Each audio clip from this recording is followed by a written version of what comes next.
Hello and welcome to the channel. Learn English with stories. Hermia and Lysander were in love, but Hermia's father wanted her to marry another man named Demetrius.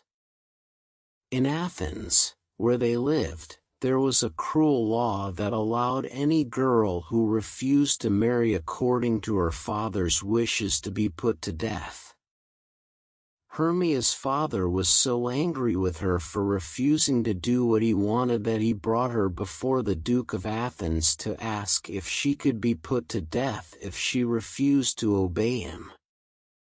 The Duke gave her 4 days to think it over, and if she still refused to marry Demetrius at the end of that time, she would have to die. Lysander was almost driven mad with grief, and he thought it best for Hermia to run away to his aunt's house in a place beyond the reach of that cruel law, and there he would come to her and marry her. But before she left, she told her friend Helena what she was going to do. Helena had been Demetrius' girlfriend long before he had even thought of marrying Hermia, and because she was very foolish, like all jealous people, she could not see that it was not poor Hermia's fault that Demetrius wanted to marry her instead of his own girlfriend. She knew that if she told Demetrius that Hermia was going to the forest outside Athens, he would follow her, and I can follow him, and at least I will see him, she said to herself. So she went to him and betrayed her friend's secret. The forest where Lysander was to meet Hermia, and where the other two had decided to follow them, was full of fairies, like most forests, if you only had eyes to see them, and in this forest that night, the king and queen of the fairies, Oberon and Titania, were there. Now fairies are very wise people, but occasionally they can be as foolish as mortal men. Oberon and Titania, who had been as happy as the days were long, had squandered all their joy in a foolish quarrel. They had said unpleasant things to each other, and scolded each other so terribly that all their little fairy followers, out of fear, had crawled into acorn hats to hide. So instead of holding one merry court and dancing all night in the moonlight, as fairies do, the king roamed with his attendants through one part of the forest, while the queen with hers remained in another part. And the cause of all these troubles was a little Indian boy whom Titania had considered one of her followers. Oberon wanted the child to follow him and become one of his fairy knights, but the queen would not give him up. That night, the king and queen of the fairies met on a mossy, moonlit clearing. Through unlucky circumstances we meet at moonlight, proud Titania, said the king. What? Jealous, Oberon, replied the queen. You spoil everything with your quarrels. Come, fairies, let us go. I am not friends with him now. It is up to you to make peace, said the king. Give me that little Indian boy, and I will be your humble servant and worshipper again. Forget it, said the queen. Even with all your money, you cannot buy that boy from me. Come, fairies. And she walked away. Well, go on, said Oberon. But I will revenge you before you leave this forest. Then Oberon called his favorite fairy, Puck, the spirit of mischief. Puck slipped into the dairy farms and took away the cream, stepped into the churn so the butter couldn't be made the beer sour, led people the wrong way on dark nights and laughed at them, toppled people's stools from under them when they sat down, and threw their beer over their chin when they went to drink. "Now," said Oberon to this little fairy, "fetch me the flower called love and idleness. The juice of that little purple flower which on sleeping eyes doth lie, will make them, when they wake, love the first thing they look upon.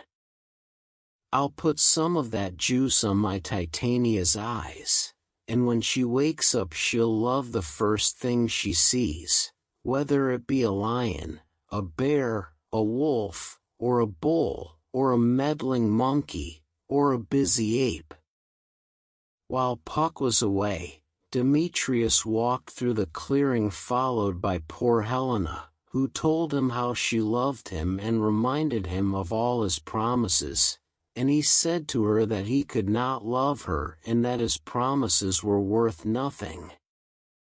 Oberon took pity on poor Helena, and when Puck returned with the flower, he commanded him to follow Demetrius and put some of the juice on his eyes so that he would love Helena as much as she loved him when he woke up and saw her.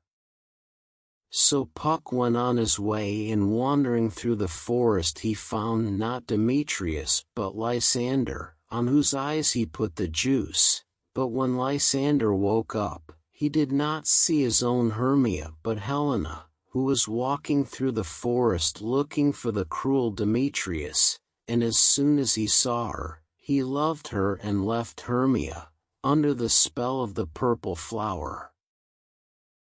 When Hermia woke up, Lysander was gone and she wandered through the forest to find him. Puck went back and told Oberon what he had done, and Oberon soon discovered that he had made a mistake, and went in search of Demetrius, and after finding him, put some of the juice on his eyes. And the first thing Demetrius saw when he woke up was also Helena. So now Demetrius and Lysander both followed her through the forest, and it was Hermia's turn to follow her lover in despair, as Helena had done earlier. Helena and Hermia quarreled, and Demetrius and Lysander fought. Oberon was very sorry to see his kind plan to help these lovers go so wrong. So he said to Puck, "These two young men are going to fight.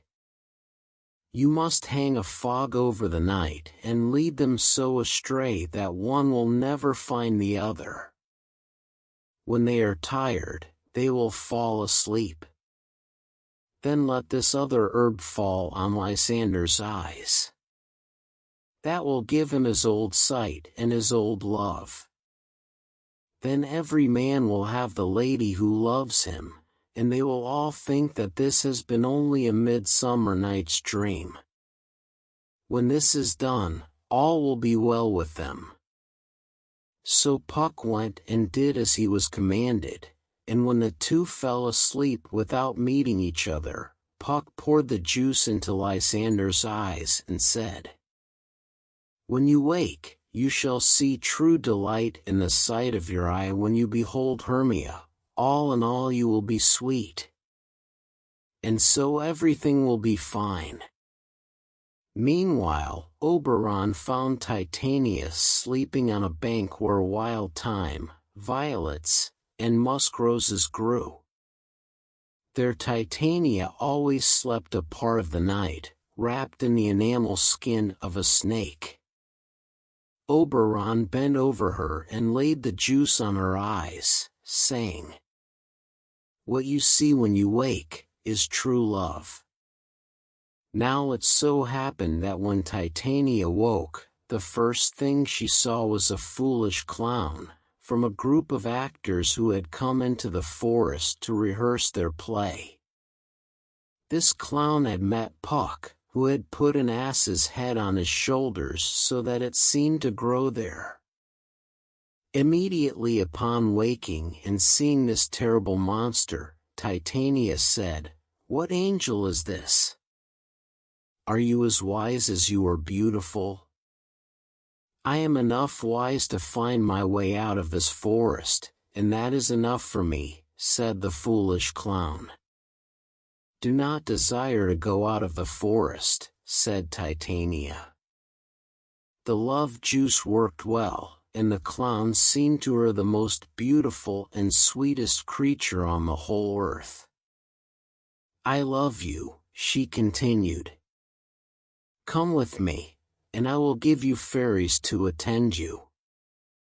So she called 4 fairies, whose names were Peas Blossom, Cobweb, Moth, and Mustard Seed. "You must serve this gentleman," said the queen. "Feed him with apricots and dewberries, purple grapes, green figs, and mulberries.